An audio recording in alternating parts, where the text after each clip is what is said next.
remember, each and every one of you are your own bubbles, regardless of the bigger bubble. You all move at your own rate, your own pace. It's up to you to determine what that pace is by the choices that you make. That's all you need to focus on. Please remember, just by living your life, you act as a living example so that others can see and can choose, if they so desire, to match your frequency. And so in that sense, you are sharing it with others just by being yourself, because you become, oh, how shall we put it, infectious. Wow. You understand? Yes. Your vibration radiates. Your heart has intelligence, and that it actually communicates to every other heart. Literally, electromagnetically. All your hearts right now are talking to one another. Literally. I am not making this up. It is not just a philosophical idea or a euphemism or a metaphor. Your hearts are talking to each other in electromagnetic pulses right now. You are sitting in each other, immersed in each other's expanding heart bubbles. Listen to this, think about this, picture this, give energy to this, and you will see what kind of impact you have all the time. Every single beat of your heart sends out an electromagnetic 360-degree spherical bubble at the speed of light. An electromagnetic pulse, 186,300 miles per second. That means instantly, nearly, every single one of those bubbles pulsates around and through the entire planet from every single being on it. You are immersed in each other's heartbeats. When you begin to talk to your own heart, you will know how to talk to others, sometimes without saying a thing, with your mouth or your brain, which sometimes is for the best.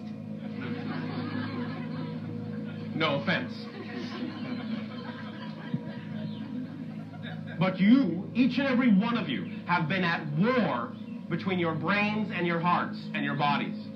It is time to allow them their due and to allow them their own unique communication and to function as a triad to work together harmoniously.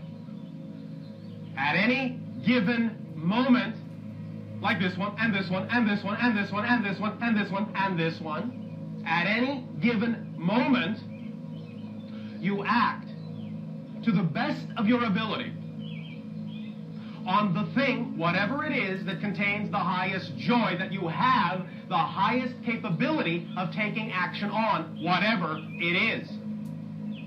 What you people call careers, projects, goals, achievements, they aren't. They are none of those things. You all have the same career. You all have the same goal. You are all achieving the same thing, and that is this.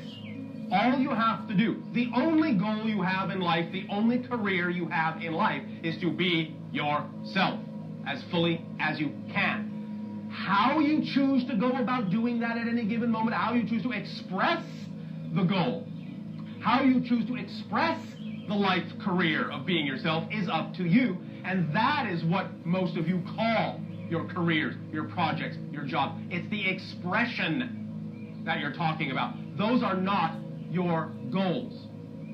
You are the goal. How you want to do it is up to you. The idea, therefore, is to understand again, it doesn't matter how you do it. It doesn't matter how you do it, as long as, at every given moment, when you look at all the options available to you at that moment, whatever they may be, whatever they may be, whatever they may be, the idea, again, is to keep it simple, moment to moment, step by step. It doesn't mean that there might not be some expression that is what you call a life-spanning career or project. It might turn out to be that, it might not. But you don't have to know that. The point simply is you will unerringly be led to whatever you need to do in whatever way you need to do it, if at every given moment you simply choose out of all the options available to you the most exciting one and act on it to the best of your ability until the next most exciting moment makes itself revealed to you, or until there is no more excitement in that and you look around for another. But it can be anything. You might decide, out of all the options you have available to you at any given moment, that simply taking a walk in the park is the most exciting thing you can imagine doing at that moment. If you diminish that, if you devalue that as if it had no business or no place having anything at all to do with this idea of environmental protection that you say you're excited about, then you're missing the point. If that really is the most exciting thing that occurs to you at that moment that you're capable of doing, then it is connected, and the excitement is what tells you that it is. Because who knows what you're going to think of on that walk? Who knows who you might meet? Who knows what you might see? That will dovetail right back in to the other thing that you may not really have an ability to do anything about at the moment. That may not right then contain all your highest excitement. Will you please move yourself to a spot where there is no obstruction between yourself and the channel's chair? Okay. And be about, say 10, 20, 30 feet away, whatever you wish, but not right up on it. Okay. You have a clear line? Oh. Okay. Yes. All right. Now, may I ask you a question? Yes. How did you get there? I walked. That's all? You didn't have to think about it? You didn't have to plan it? You didn't have to say, well, what am I going to do when I get to that spot? You didn't have to think about, well, what's going to happen after step number 4? Should I make step number 5 there or here? Well, I thought a little bit Well, if step about number 5 it. is here, will I be able to influence step number 6? Will step number 7 be as powerful as it could be if step number 6 is over there instead of over here? No. If you did all that, you wouldn't have walked, you wouldn't be where you are now. It's true. It would have been impossible. And that's what you're doing to your life. You're trying to second guess, third guess, fourth guess, fifth guess, sixth guess, seventh guess yourself, thinking that you need to know every single move you're going to ever make. And that is going to straitjacket you so that you won't be able to move at all. None of you lack any trust. You never have, never will. There's no such thing as a lack of trust. No such thing. Not even for a second. No such thing. Never has been, never will be a lack of trust. The question is, what definition are you putting your trust in? Ask yourself, is this thing not exciting because my definitions make it not exciting? Or is it really not who I am? And conversely, is this thing really the thing that excites me the most, or does it only seem that way because I'm too afraid to go in the direction that actually is representative of my excitement, and I'm only making this seem like the exciting thing, so I won't have to pay attention to that? Always double check yourself. Always take that moment of honesty, and once you have determined whether or not it's simply your beliefs that are coloring it or not, then you can proceed with clarity. And if you simply practice that, and with self-honesty, you'll get the hang of knowing how to tell the difference. Each and every one of you now, allow yourselves a moment to remember who you truly are.